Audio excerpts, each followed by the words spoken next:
Bonjour Monsieur Alberto. Bonjour. Voilà, vous êtes à la CENI ce matin.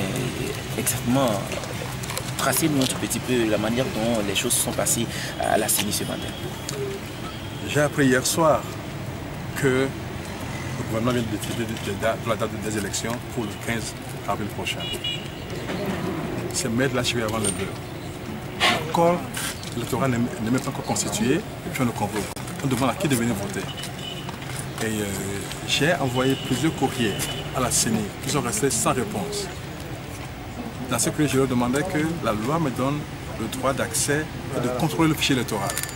Aujourd'hui, nous savons que ce fichier est pollué. Il y a plus de doublons, il y a des personnes qui sont décédées mais qui ont encore des cartes électorales, il y a des personnes qui ne sont pas togolais mais qui ont des cartes. Nous avons vu des gens avec plusieurs cartes et il est nécessaire de faire le nettoyage de ce fichier, de faire l'audit de ce fichier avant les élections. Avant de fixer la date, il faut que tous les préalables de transparence totale soient établis d'abord. Le chef de l'État sortant lui-même, il avait dit au Togo que si nous ne faisons pas les réformes et nous appliquons les recommandations de la CVJR, bien le Togo va renouer avec ses anciens démons. C'est lui qui le dit, ce n'est pas moi. Et il a rajouté, plus jamais ça au Togo. Eh bien, si lui-même sait qu'à nos élections, dans ces conditions, met le Togo à risque, et il le fait délibérément, en ce qui me concerne, c'est de la préméditation. Et je le tiendrai responsable pour tout ce qui peut arriver au Togo de malheureux. Et il est de mon devoir de donner une chance à la paix. C'est pour ça que je me suis déplacé aujourd'hui pour venir ici à la CENI, pour réclamer l'accès à ce fichier, comme la loi m'y autorise, pour réclamer l'audit du fichier. Je suis venu avec un huissier de justice pour faire une sommation interpellative. La loi leur demande de nous recevoir pour se faire servir cette sommation. Ils se cachent dans leur bureau.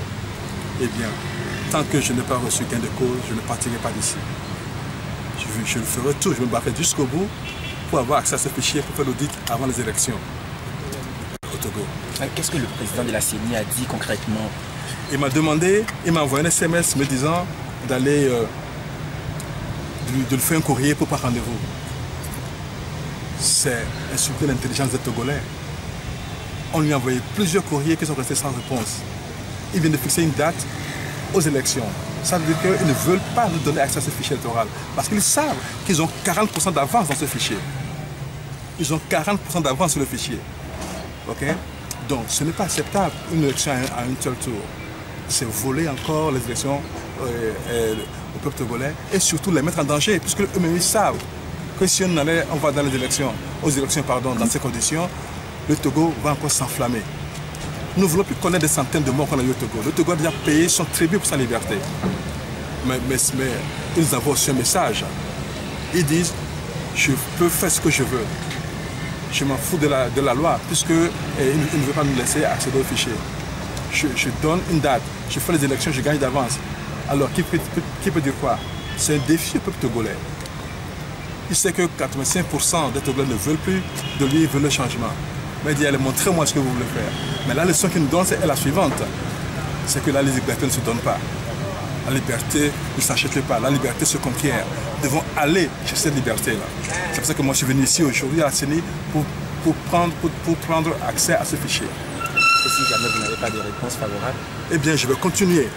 Je vais continuer avec toutes mes forces. Je demanderai au peuple togolais de prendre ses responsabilités. L'article 150 du Code électoral vous donne le droit de vous lever contre tout coup de force. Et c'est ce qui est en train de se passer dans notre pays. Si nous baissons les bras, si nous laissons passer, eh bien c'est parti encore pour plusieurs générations. La génération de nos parents a été sacrifiée. Nous avons le devoir de ne pas laisser sacrifier celle de nos enfants. Donc, il faut absolument que nous nous levons tous, comme un seul homme, comme une seule femme, pour réclamer notre liberté. Le peuple burkinabé nous a montré l'exemple. On a vu encore notre exemple récemment à RDC. Le Togo n'est pas un pays maudit.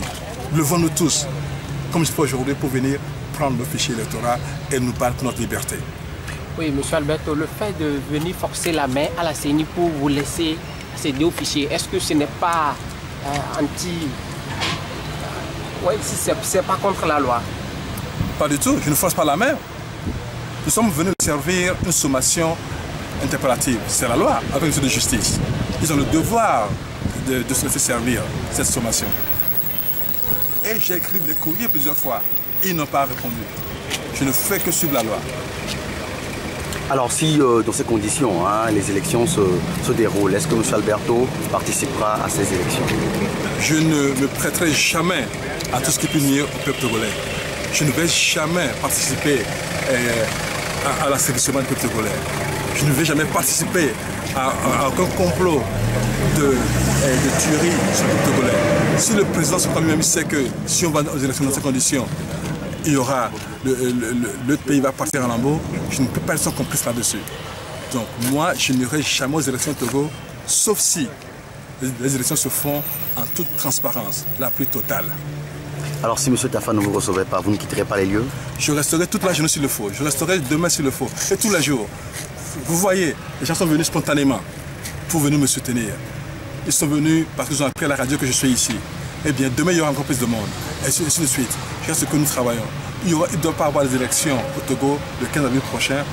En tout cas, à n'importe quelle date, si on ne s'est pas assuré d'avoir des élections complètement transparentes. Merci. Merci.